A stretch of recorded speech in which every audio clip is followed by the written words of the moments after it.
Good evening and welcome to Two Friends Talking Shit About FPL. Hi, my name's Sam. I'm here with Andy. Andy, what a shit week. Yeah, look, in my solo recording, I talked about how it looks like this will be a really good game week. It would be very high scoring, and the opposite happened. Isn't that just FPL in a nutshell? That is just FPL boiled down. When you think things are going to just pop off, they don't. Yeah, it's very fitting of the way the season's gone as well so far. With if you happen to have the right differential, you did well. If you happen to have Haaland, you did well. If you had the template team, you struggled.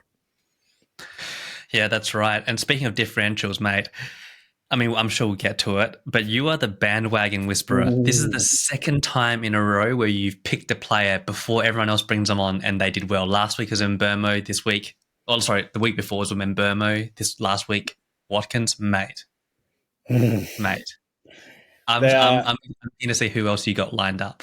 They are keeping me in it at the moment. Like without these few little picks, I'd be falling behind. So, but let's get into it. Let's have a look at our teams. I'll show you mine because it's probably best just to get it done with. I think. Where is she? There she is. So 32 points all said and done, and I was done and out pretty much after the Saturday fixtures. Henderson in goal with 1, Alexander-Arnold with 1, Gvardiol only playing 45 minutes with 1, Konsa with 1, Diogo Jota with 1. Fernandez finally gets an assist off a cross, so he's sitting there on 5. Salah captain, another blank, so 2, captain to 4. Eze didn't take a penalty. I don't know why. 2, Mbumo, 2. He was my replacement for João Pedro. I think we all got caught out with that one. Muniz with 1. Only played 45 again. And Watkins saving the day with 13. Nothing on the bench. No, I was never going to get much from Porro, I don't think, with it being the Arsenal game. But, one of those weeks.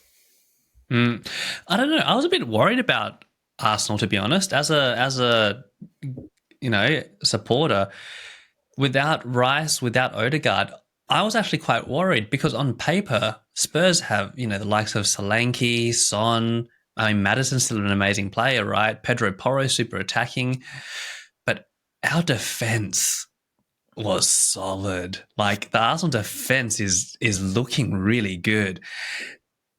And did you hear about the whole thing with Diogo Jota and Luis Diaz? How they were both subbed in the same 60th minute, but apparently Jota was subbed first, and Diaz was subbed second or third, and Jota ran off the pitch, whereas Diaz walked off the pitch. And those 3 seconds or 8 seconds was what was the difference between a clean sheet, 3 points, or 1 point. Yeah, because they take it from the second on the screen from when they exit the pitch. So yeah, Diaz being on the far side took a bit longer to get across. So he was 60 minutes and 5 seconds, and like you say, Jota was 59 and 57. So he comes off with 1, very frustratingly. We'll come to it a bit later. But my hit tip for this week is I think it's time to jump off 3 Liverpool. I think that's done. Hey, what are your thoughts on that game, actually, as a Liverpool fan? Was Liverpool average? Was Nottingham Forest good? Should we be looking at Forest defence assets? Because I don't think anyone expected that score. No, we'll start with Forest. I think Forest have always been good. They were like 9th or 10th best defence in the league last year. At home, they are awesome, and they do grind out results when they can. I don't think it was a great day for Liverpool. They didn't play well. There was no plan B when plan A didn't work. They're coming against the low block. There was no plan B. The subs that were made were, they weren't Klopp-esque. They were done early. Klopp always left his substitutions till late. He trusted his team, so they knew very slot. But it just the same the same setup was being used. So it was just the same, different players in the same setup. So, maybe a tweak from there could have gone in. Maybe we should have, pushed some more people into midfield, put 2 up front, put Darwin up front, put some lofted balls in, try and win some headers instead of trying to play it through the middle. Hard to tell. But hopefully, from an FPL and from a Liverpool fan point of view, this is just that game for Liverpool this year. Every team has one. You got Arsenal against Villa. I know it wasn't a loss, it was a draw, but didn't see that one happening that way. City will lose a game against Leicester or someone this year, bound to. So hopefully that's just Liverpool's one and it's done and it's out of the way. Yeah, no, fair. Do you see Liverpool assets coming back with a vengeance this week? Surely after that game, they're going to be like, no, we have to tear it up. Yes, but who is my issue now? Salah, surely. Right. Regardless of Diogo Jota and Diaz, surely Salah's still the guy. I think if you've got Salah, you keep Salah. But I don't think with so many wildcards being played already, and I don't think anyone else or many people are going to be wildcarding in 5. I think wildcarding in 6 is going to be the more done. So probably not an influx of Salah this week. And then you kind of are looking at where your points are going to go. So you got Champions League has started this week. There's games Tuesday, Wednesday, Thursday. There's Carabao Cup this week. Also games Tuesday, Wednesday, Thursday. So the likes of Liverpool and Villa played Champions League. Fulham, amongst others, played Carabao Cup last night. Liverpool played AC Milan in Milan, won 3-1, and Gakpo started up front, and Jota started on the left. So there's already some work around. Tsimikas started at left back. Robertson didn't play. So there's some rotation is starting there in the European games. So are we going to see a Robertson and a Bradley at the weekend and Trent get a rest? Are we going to see, because Jota started again, are we going to see a Darwin on the left or a Gakpo on the left and Darwin up front? I think now the first loss has happened. I think we might start to see some rotation. So I'm concerned about having 3 Liverpool attackers, and I've got what a defense, an attacker, and 2 midfielders. So yeah, it's starting to. I think there's other options now for me, but that'll be a wild card situation to fix. Interesting, mate. If TAA starts being rotated, 100% he is out for me, because 7 mil for a defender that is rotated and is getting the same result. Like, sure, his stats look good, but if he's not converting, it doesn't matter. That is a lot to spend on a defender, where that extra mil can go pretty far. That extra mil is the difference between, I don't know, like a João Pedro and a Calvert-Lewin, right? And you still got money spare left over. And that's where I felt playing my wild card next week is going to be beneficial. So we talk about defenders. So Trent started every game so far. We go to Arsenal. It's been White, Saliba, Gabriel, Timber across the back line every game. Champions League starts this week. Will it be the same this weekend? If it's not, that maybe gives you an idea about who's going to be playing in the league, because you don't want to be moving from a Trent to a Saliba or a Gabriel only for them to then not start as well. And are we safe for going with a Forest defender who's going to play in a bit of a rotation, but is going to play? Very fair. Yeah, very fair. Look, I'll share my screen then. You don't have to if you don't want to. Look, I didn't have the... I think obviously I wildcarded. Do I regret wildcarding last game week? I don't, because the plan was sound. The things just didn't happen the way I thought they would. And I made some questionable calls at the end of the wildcard. So those, if anyone watched last week's video, my wildcard team had Mazraoui from Man United. I wish I kept him because he got a clean sheet, but instead I brought in Gahey.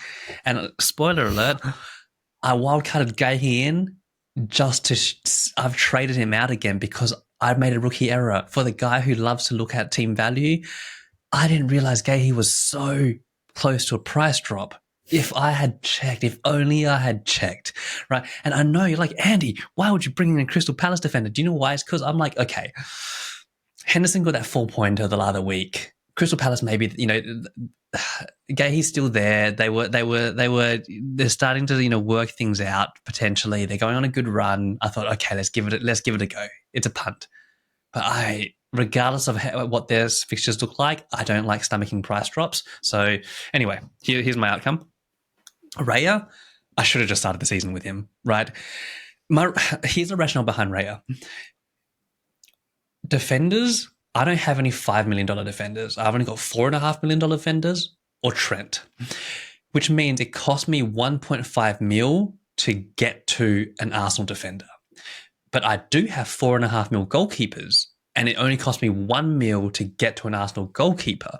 So for me, the way I think about it is I'm saving 0.5 mil and still accessing Arsenal's defense, even though Raya might not be attacking, right? But for me, that was a price, like a cost-saving thing. So I'm happy with the Raya's 9 points. That was crazy. And he's been scoring just saves and bonuses. It's actually nuts. Gahey won, Lewis won, Alexander-Arnold won. Lewis played 45 minutes. Am I worried? Not really. I bought him knowing that he's a rotation risk, right?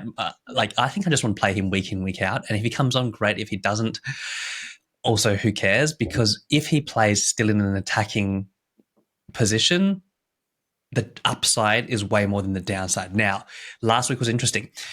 He apparently played in Vardiol's position and then he switched with Vardiol. So that was a strange situation. So I don't know how it's going to play out moving forward. And TAA, that was TAA, man. I don't know. For 7 mil is kind of difficult to swallow. Anyway, midfield, I brought in Salah. I wildcarded Salah in 2 points. I am disappointed, but he's going to be my captain this week already because can I captain Haaland against Arsenal in Haaland's current form? Probably, but it'd be Salah. Rodgers 2, Mbeumo 2, Eze I brought in. So Luis Diaz ended up going up that extra 0.1. So I banked the cash because I didn't want to hold on to Diaz. He's going up again, which is crazy, but which is cool though because on the wild card it means I brought in Luis Diaz and he went up 0.2 in the week I brought him in, which means I made 0.1 mil. So then I immediately downgraded him to Eze. Eze, that saves me a fair bit of cash as well. The downside is we all thought Eze was on penalties. Now, apparently he's not on penalties. Apparently him and Mateta both are on penalties and it's up to them to decide. Whoever feels like it on the day. Oh man, that I feel like that detracts from Eze's appeal because, yeah, he's been putting up amazing expected goals, but if he's not converting, that's a problem, right? So anyway, I've had some thoughts about what to do with Eze, but regardless, I had João Pedro up front, but obviously he didn't play, so Smith Rowe came in clutch with the 7 points off my bench. Haaland, captain, Havertz, he did play deeper. That was a problem. Without Odegaard and Rice, he played attacking midfield rather than the number 9. And do I hold him? Honestly, I don't know yet. And then my goalkeeper, Stolicic, I just kept him. João Pedro, Robinson, and Vandenberg. So if I look at with 55 points overall for the week, if I look at the week overall, look, I'm happy with the score. I made a few moves which didn't work out, like Saka outperformed Salah. Mazraoui I should have kept instead of Gahey, but hindsight's 2020.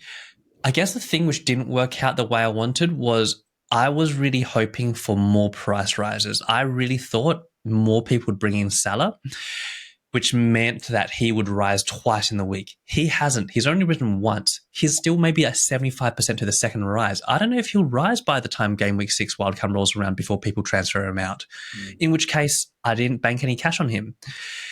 I did bring him Mbeumo. He's close to a second rise. So really, I only banked 0.1 mil in that using that wildcard, which isn't the best. Normally on wildcards, I want to try and bank 0.3 mil.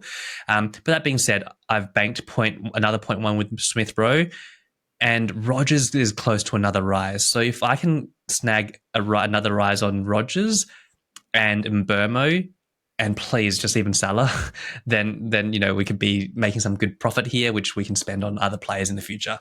Anyway, that's me. And I did end up getting Vandenberg from Brentford in for their good fixtures in the future. I just don't know how much he'll play. Apparently against Man City, they went back 4, but I don't know how frequently that will happen. So we'll see. I could have wildcard myself into a few issues here. Anyway, that's my team for last week. Yeah, I mean, I think your Gahey picks, it makes sense because you expect him to get more points long term than Mazraoui, I think. I think United's defence is still a bit patchy. Yes. I don't know, don't take it as gospel, but I think that if you wildcard players in and out, your transfers don't count to their transfer moving, so it doesn't account to their price rises. So having so many wildcards played last week, I think it's probably what's been a bit of an issue for you. I think if you've been less and people were just bringing in players, that would have been getting you some rises. Yeah, apparently that is the case. I honestly didn't think many people would wildcard last week. I thought everyone was, when I look at other FPL content creators, everyone's talking about a Game Week 6 wildcard, right? That's when the fixtures turn. So that's why I thought, you know what, I'm going to try front run it. With Arsenal's injuries, I don't know if I would have, I don't know if I would bring in 3 Arsenal at the moment, right? The defense I would invest in, but would I invest in Havertz at the moment? I don't know. Yeah. And without seeing how they're going to play up front. And Saka might be injured right now. He's flagged. Saka's always flagged. Ignore it. I mean, it's interesting what you were saying about City as well, because if you look at the way they're set up, Lewis actually started on the left instead of the right this week. Walker started on the right, which is the same thing we were talking about early on about how when Foden comes back in the team, Walker might come back in the team and might start to struggle. And Savino has been playing in that right mid role, not impressing all the time, still getting used to the system. So I can see him moving back out of the team, similar to how Grealish did in his first season and being a bit part player. Foden moving back into that spot and then having Walker and Foden on one side and then having Grealish or Doku and then Lewis or Gvardiol on that side. So, I mean, is the way with City at the moment, do you go with John Stones or Nathan Ake with the Kanji, with Nathan Ake being out injured? Are they the sets and forgets now? Who knows? Well, again, wait for the Champions League to start and then and go from there. Yeah, good call. And would you even invest in City defense if they're not going to be attacking? Because they haven't really kept a clean sheet yet, have they? Yeah, and it depends what kind of City come out. If it's if they can reclaim the form when they beat Liverpool to the title on 100 points and Liverpool got 98 points and they were keeping clean sheets left, right, and centre, they can get that squad back. Then yes, but it just depends on how their attack changes with the players coming back in. Like I didn't expect it to be 5 weeks before Foden was back in the picture. Has he picked up an injury? Has he got an illness or something that we don't know about? Well, we'll have to see. But, when their players are back, it'll be then interesting. Like when Rodri's playing every week, when Foden's back in the team, De Bruyne is back and fit.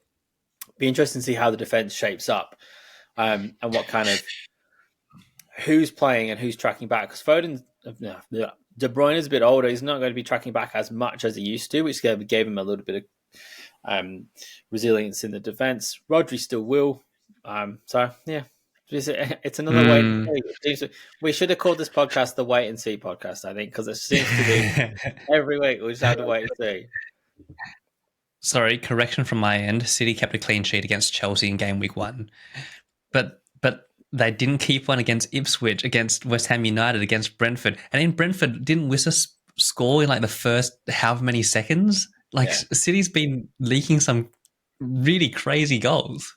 But that's City. It's 7-1, 8-1, 9-1. It's always a 1. It's not the 3-0 Arsenal way or the old school 2-0 Man United way. It's a all out, we need the goal difference because for a few seasons it has looked like it might come down to the goal difference.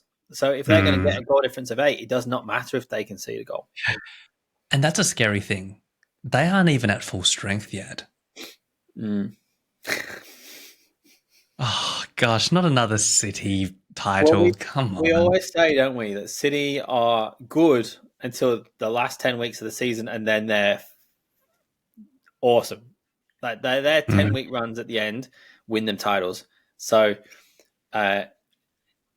little hint here: game week 28, jump on City. That's a good point.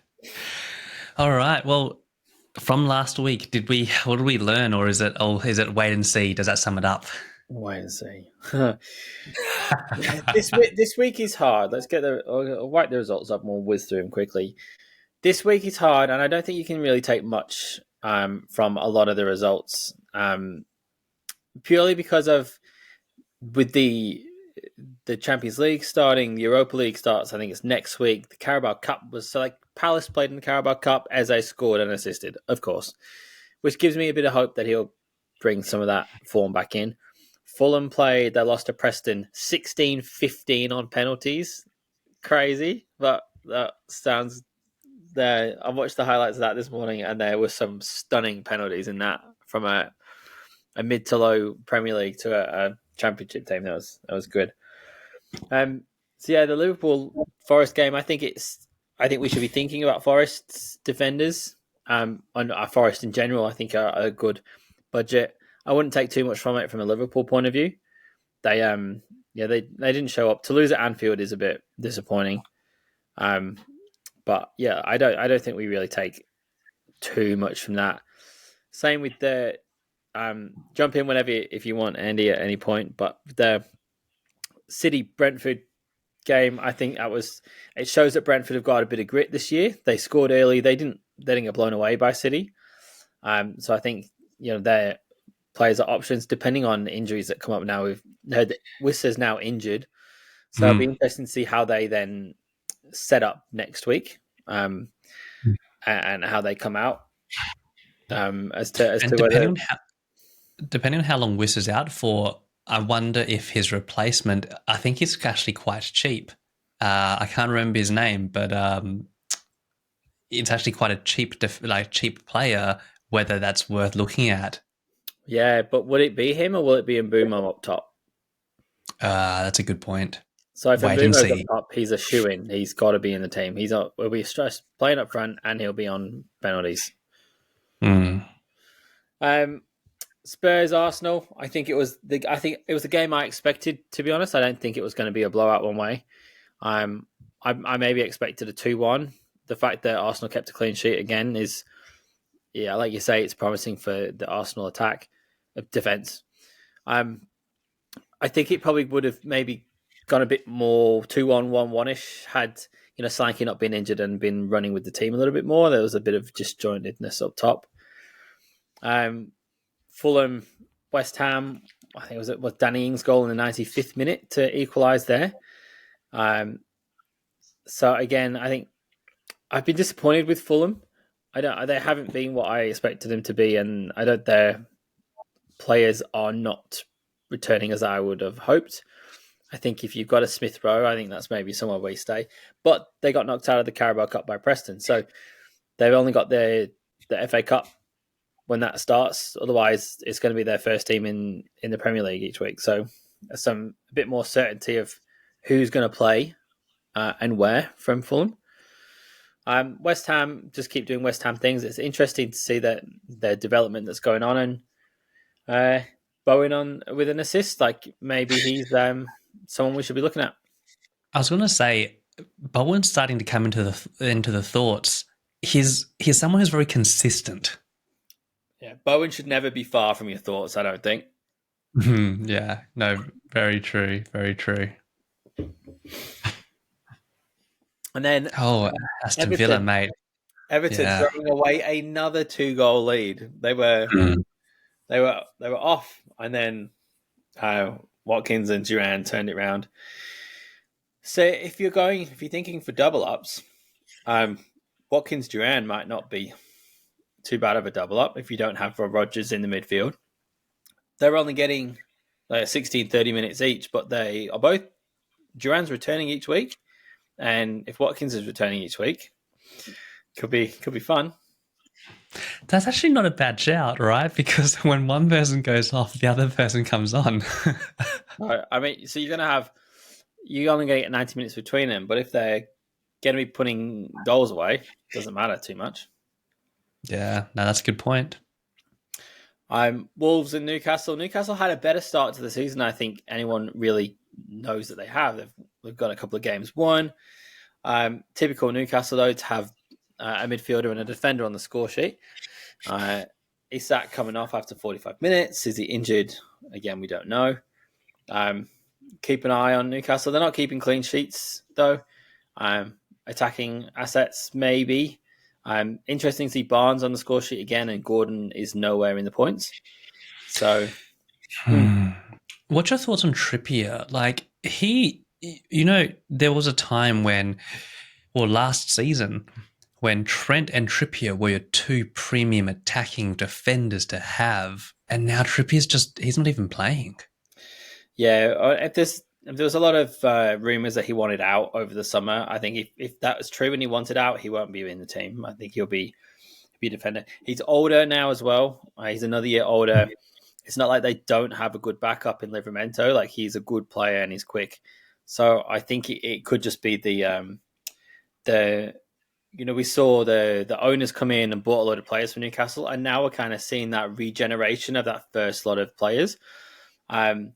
A lot of their players, like you say, like Willock and that, were almost rehabilitated under the new manager. And I think now with Tonali coming back, they brought Bruno, a G. If Gordon leaves, I think we could see a Newcastle 2.0 come through. So I would expect to see Trippier out the door if that happens. Fair. Palace, Leicester 2-2, Mateta with 2, Vardy on the score sheet again. I thought from all what we looked at the start of the season, Leicester were done. They were awful. They have Vardy party out fighting. Mate, welcome to the Vardy party. Are you going to join the Vardy party? No. Purely because this isn't his first time through. He's not going to have the legs, I don't feel, to keep this going. And he's already been substituted a bit earlier in games than he used to be. I can see injuries coming, and I can, I could be completely wrong, but I can see injuries coming, and I can't see the legs staying on the Leicester team for too long. I can see it's, around Christmas, maybe a bit later, it starts to all fall apart a little bit. So maybe short term, if you want to punt up to wildcard, Vardy could be a fun option. I think there's better options for punts, but yeah. Mate, Leicester for the title again. They're making a swing for it. They got to swing past Arsenal first. Yeah, this is true. And Liverpool, there's lots of teams to swing past. And it's the 15 story of Leicester winning the Premier League. It's a great story, and it's never happened. It's never probably going to happen again. It is important to note that season, all the big teams had very bad seasons as well. It was not like the COVID season when Liverpool won, when everyone else dropped off and Liverpool ran away with it. It's Liverpool struggled, City struggled, Arsenal struggled, Man United was still rebuilding. Leicester deserved to win it. Do not get me wrong. They were the best team in the year and they beat the people they needed to beat. But there was no real force against them that year. And you can kind of see, like, they finished close to the bottom. They won. They finished close to the bottom. It all came together in that year. It was magic. But yeah, difficult to see it happening again. I know you want to stick your money on it and win your value, but yeah. No, fair. And finally, mate, this was disappointing. I brought in João Pedro, hoping to catch a 0.2 price rise, and he was so close to that last price rise, so close, and then he's injured or sick. I don't know what the issue is. Yeah, how long he's going to be out, I don't know. I think the press conferences is going to be one to watch this week for João Pedro. But yeah, they struggled. Brighton, they struggled to get anything past Ipswich without him. Welbeck's good. He's older. He doesn't have the legs. It's a tricky one. But Ipswich they're not being pushed over. They are coming out. So defensively, I've been quite impressed with Ipswich. I know they got murdered by Man City, but like realistically, defensively they haven't been the worst, and they've got a good run of fixtures coming up. Yeah, so you're right. They are putting up a fight. And you talk Oh, about mate. your attacking defenders. Yeah, you got your Leaf Davis at Ipswich. He's Mm. probably one that I'll be keeping an eye on if they've got good fixtures coming up. Yeah. Mate, this next one, what a troll. What a troll. Everyone ships him out, he scores. Yeah, it's always going to be the way, but is he going to start again? Like, that's going to be the problem. If the manager, whoever it is now at Chelsea, cannot nail down a starting striker and they keep rotating through, we're going to have the same Chelsea as we did last year. They need to pick a setup and stick with it. Nkunku came on late. He only got like 8-9 minutes, but he managed to get the winning goal there at Bournemouth. Yeah, that just even Palmer. He's had one game where he scored 17 points, and the others has just not shown up. It's tricky for me to invest in Chelsea. I don't think I'm going to go there. It's just too unpredictable knowing where you're going to get. Yeah, I agree. I like Palmer, but I don't know. You know how sometimes you have players who are 2, 2, 2, 15, 7, 2, 2, 16, 2, 2, 2, 2, 2. I know over the season they add up. I don't like having many of those players in my team. I like consistent scorers. Yeah, and a lot of the points of Palmer last year came from penalties, and I know that they've kind of closed in the rules for penalties a little bit this year. So are they going to get less? It seems to be so far. And if you take away the penalty points, his points do drop quite dramatically. Mm. And then the final game, Southampton against United. Now, Southampton are a team that are being pushed over. I think Southampton are your target. If you're picking punts, you pick people who are playing Southampton. They don't seem to be putting much together. We talked about Brereton Diaz in their strike force. They're not scoring. They are struggling. And then once they go behind hard. Like maybe a bit against the run of play, the first goal for United. But then they just took it and ran with it. So Rashford scored a great goal. Option maybe way too early to tell with United, but a 3-0 win at Southampton is the right way to go. Look at 6 different points getters: Garnacho, Rashford, Delight, Ahmad, Fernandez, Dallo. But again, who do you go with? Who's going to perform? They've been scoring, but they've been struggling. I think for me, if Garnacho can get in that team and stay in the team, he's the one to go for. But he's only getting 20 minutes off the bench, which bemuses me. I don't understand. Mate, do you reckon, I don't know if this has happened yet, do you reckon there'll be a season of FPL where all the teams just seem to have managers who want to rotate all the time, and it just makes it absolute hell for FPL managers because all the good players who are scoring are constantly rotated?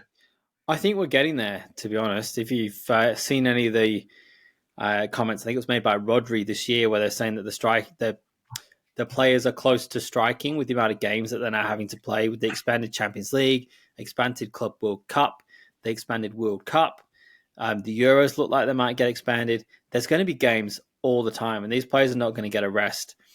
And if he's talking about, as a playing group, we're going to start striking. That's been discussed in the playing group if that's what he's come out with. So, yeah, it's either going to be swollen squads with more people, more rotation, or Champions League squad and a Premier League squad, or we're going to see the fixtures drop down again, and then we won't have the issue. But yeah, I think we're definitely getting towards that rotation kind of aspect. And you see what Pep does with his rotating players left, right, and center. I think it's going to have to be the way. You're going to have players playing in a numerous combinations with numerous different formations and players around them if you want to win everything.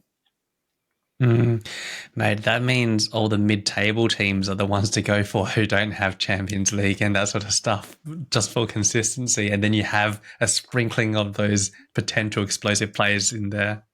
And that's the way. Like if you can pick an Mbumo or a Madison or someone in those teams that's assisting the goals, even if they're only scoring one goal a game, but they're getting 4 points every game. They add up, especially for your midfielders. So that's where you see the value, and that's where you can really get a leg up. You hold the picks that everyone has that are getting lots of points, and then you pick the differentials with a lower price point who are still performing, and then it gives you money to spend elsewhere. Absolutely. Well, on that note, let's have a look at our team this week. I'll share screen. Okay, here's my setup for this week. In terms of transfers, I've already made one. I was actually really hoping to bank transfers, and then because of that Gahey move, I've gone Gahey to Greaves. I just wanted another $4 million defender. I actually like having two $4 million defenders. I know people like more rotation. Personally, I'd rather just have 3 defenders I play in, week out, and have 2 cheapies. Yeah. So I brought in Greaves. Ipswich have good fixtures moving forward. Southampton, Villa, yeah, probably not. Then West Ham, Everton, Brentford, Leicester. Look, I'm happy to play, Ipswich defender. I've actually got him on there at the moment because Southampton aren't great right now. Yeah. In terms of will I make any more transfers? Yeah, I potentially will. I'm seriously considering. I've got enough money to go Havertz to Watkins. I don't want to do that. I didn't want to do that because Havertz, I already have 0.1. He's risen by 0.1, and he's like halfway to the second rise. But if he's playing a attacking midfielder role, and we don't know how long Odegaard's out for, and if he's not going to get that number 9 spot, I don't think he can stay in the team. I would rather have Saka, put it that way. So I've got enough money because Watkins is 8.9. I've got just enough. I've got 0.9 in the bank. So team value of 104 with 0.9 in the bank to make Havertz into Watkins, right? Anyway, I've got a TAA in the back line, 7 mil, you have to play him. Greaves and Lewis against Arsenal. I know he's playing against Arsenal, but who knows? He might be attacking. Yeah. Then along the midfield, I've got a Raya in goal, obviously.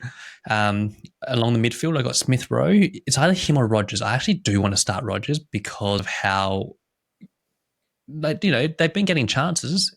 But I think he may come in for João Pedro, potentially, if João Pedro doesn't play. Anyway, I've got Smith Rowe, Mo Salah with a captain's armband, Mbermo, and Eze. Eze on the vice, I will change that.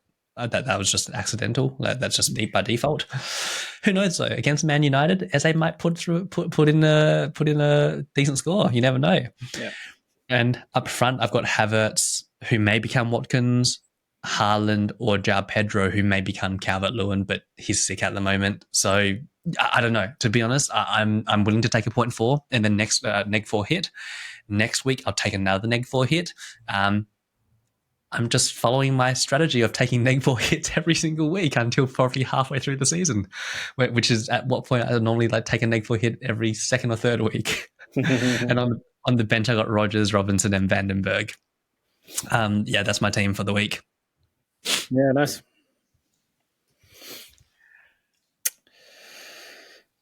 So this is how I'm shaping up so far.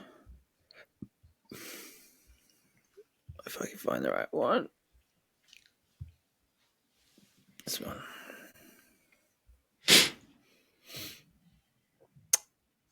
So I have made no changes.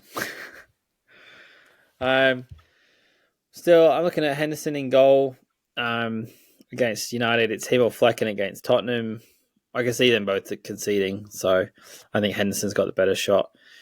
Alexander-Arnold at home to Bournemouth. Porro at home to Brentford. Concert at home to Wolves. Attacking possibilities from TAA and Porro. Concert hoping they can finally keep a clean sheet there, but they're all home games, which is good. Midfield, holding on to Diogo for another week until the wildcard against Bournemouth. Eze at home to United and Bumo away at Tottenham, and Salah captain at home to Bournemouth. I think that every one of these players could score this week. I say that every week, but I do believe it. And then I'm going to play Watkins, Muniz, and João Pedro if he plays. All at home again, Wolves, Newcastle, and Notts Forest respectively, which drops Bruno to my bench with Gvardiol and the non-playing Barco. Tricky for me this with what I wanted to do this week, because it just doesn't.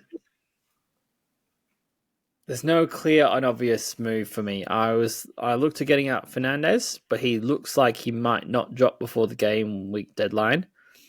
So then is there any point in moving him when I have other fires? Muniz started on the bench. If he's benched, then he's an issue. João Pedro might not play. So I'm going to wait for the press conferences midweek. And then from there, it depends on what. I got one free transfer.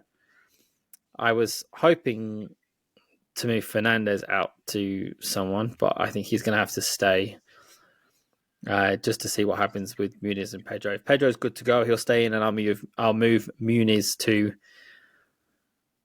I don't know. I'm looking at. I got my eye on Danny Welbeck. Oh, okay. Yeah. Just to kind of make sure one of them plays. I think he could do well this week. I've also got my eye on an Ipswich forward playing Southampton, just for a 1 week punt. I was looking at Calvert-Lewin, but like you say, he looks like he's picked up an illness and he's not going to play this weekend. So I don't know if I trust the Beto or the Everton backup enough, but I think that there's a good chance that Pedro doesn't play and Muniz doesn't start. And then I've got a 1 point coming, or I've got a Fernandes coming off the bench. It's not the end of the world. But if they both don't play, then I've got Gvardiol coming off, who may or may not play against Arsenal. So I think I'm just going to cover my bases and get one of those two out, because I think João Pedro could stay on the wild card, but Muniz would leave because he's not been returning. He's not trustworthy enough. So I think he would leave for a 1 week punt before the wild card. Who it is, we'll have to find out next week, because even I don't know. Yeah. Bruno Fernandes, how close is he to that second drop? Because what I have found, Gahey, for example, was at 95%, depending on which side you looked at. But what I have found is there's been times where people haven't hit 100% and have risen, and other times where they're like 105 and they haven't risen or dropped. So that's why I shipped Gahey way earlier, even though he might not drop. He might just stay at 95%. It's only because I didn't want to take that risk. So how close is Bruno Fernandes to that second drop? I looked and he was at a 95% drop. But with the amount of transfers out, they're predicted is that he wouldn't reach that threshold until after the game week deadline. I think with the other, he's going to play. He's going to be a player. He's going to start. Yes. I think I would just have to take the 0.1 on the chin and move out someone who might not start, because having 11 players starting on the pitch is better than having 9 or 10 and the 0.1 in the bank for me.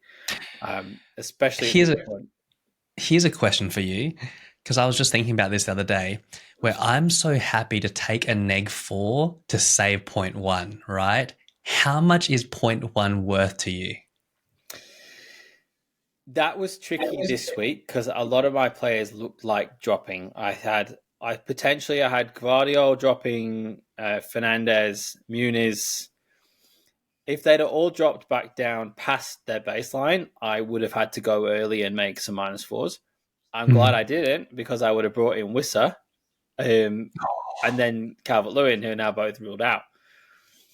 But it looks like Gvardiol is going to hold, from what I can tell. Muniz dropped, but only down to what I bought him for, which is fine. Which is fine.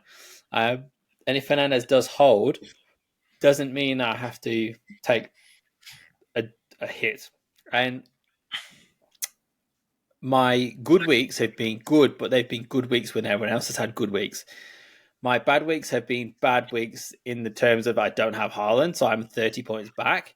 I don't have the points to be spending 4 points a week to, like, it's not the end of the world. but -4s are what kill me. Every year I count up the -4s that I could have spent. And I very rarely make anything on him. So if they're both Muniz and Pedro are both ruled out, I think I will make 2 transfers and I'll bring in Welbeck and someone else. Because that's, in my eyes, that's not a -8. It's not a -4. It's more of a -2 because you're going to get 2 points when they're going to get none. And they will be on the pitch. I will be starting him. That's a very good point. And still having a wild card lets you have those 1 week punts, knowing your wild card the week after. Whereas I can't make those 1 week punts because I've got no wild card left for half of the season. You know, the -4 thing I've been thinking about, right? I'm like, because every season I just take. There were seasons where I've done neg 8s, neg 16s, right? And I still ended up in the at least. I can't remember because I used to use a different login, my old work login, so I don't have the history. But I'm pretty sure I was like still sub 1 million, right? Yeah. And my rationale has always been this: -4. If you look at it from a score point of view, the new player has to make 6 points to break even, assuming your old player just gets 2 points, right? So it's unlikely, and it doesn't seem worth it. But normally you'd want to be bringing in a player which is good, so there is a chance they'll score that or more, and in the future they'll score more. But also, if you're doing it to potentially save 0.1 or earn 0.1, then all of a sudden you're getting that good player and 0.1. And even then, to some people, 0.1 for a -4 isn't worth it. But I frame it this way. Across a season, would I pay 40 points for an extra meal to spend? I think I would. And I think we spoke about this on the preseason pod, is that you can bring in, so say, for example, let's say this week we take out João Pedro, who's running into some trickier fixtures, and we bring in Dominic Calvert-Lewin, not a nil one, an actual one. Calvert-Lewin's got green fixtures to go. Pedro's got some red ones, some dodgy ones. So when you say your player needs to get 6 to outperform your other player, you can also look at it at, if you're going to hold them for 5 weeks, if they outperform your other player over the 5 weeks, you still make back your -4. Going into the wild card, that doesn't work. No, so that's right. You need to be looking at it from is this player going to outscore this player over this run? So you would say, if you were moving some people this week to an Arsenal player, they play City this week. They're probably not going to outscore this week, but over the long term, they are going to be a better punt. So is your Havertz call with the fixtures coming up going to be a better option than having Muniz? Yes. So you could move 2 Havertz for a -4 or -8 and probably still work those points back up. Odegaard could be out for 3 months, but Havertz is still on the pitch. He's still involved. He's still an upfront option. And the same when you talk about the money. It's if you can make 0.1, 0.2, 0.3, make 0.1 a week, that's like 3.8 million over the course of the season. And if that money can upgrade your Watkins to a Haaland, you're going to earn points as well. So it's very team dependent. It's very player dependent. I am trying my best to not hit this year because like I said, it's always the hits that kill me. And I always hit unwisely, let's say. I'll always go with if it's an option between, we've got Haaland here or there's Darwin, like when they're both new, I will always choose the Darwin option and it never works out. So this year, if I can cut the points hits out, I'm hoping to be a bit better at making smart choices on proven players, and not going with the price rises, but using the price rises to see who are returning and who is being bought. I think is the better strategy. So I saw the end result of my game week this week, and I was like, "Fuck it, that's it. I'm gonna wildcard this week." And then I've managed to give myself a few days, a bit of space, and now I'm thinking about rolling the transfer. So Fair. Yeah, planning it this year is needed. Yeah, no, fair. And look, if it's any consolation, I've been, watching a fair bit of FPL YouTube. There are some content creators out there who got 20 odd points, right? So, mate, and here's the thing. We are so early in the season. Like, FPL is actually a marathon. Whatever your rank is, I think, what do they say? Your rank up until Christmas kind of doesn't really matter as long as your rank until Christmas. That's what I've heard. Don't look at your rank until Christmas. Yeah, so it doesn't mean much at the moment. So, man, plenty of time. All right. Whoa. There's no international break. We got football on this weekend. There's football on every day. Friday's the only day we got no football. We are back, baby. All right. Well, until next time, team. Let's hope for a better week all round. I know. We'll talk to you next week. Peace. See you guys.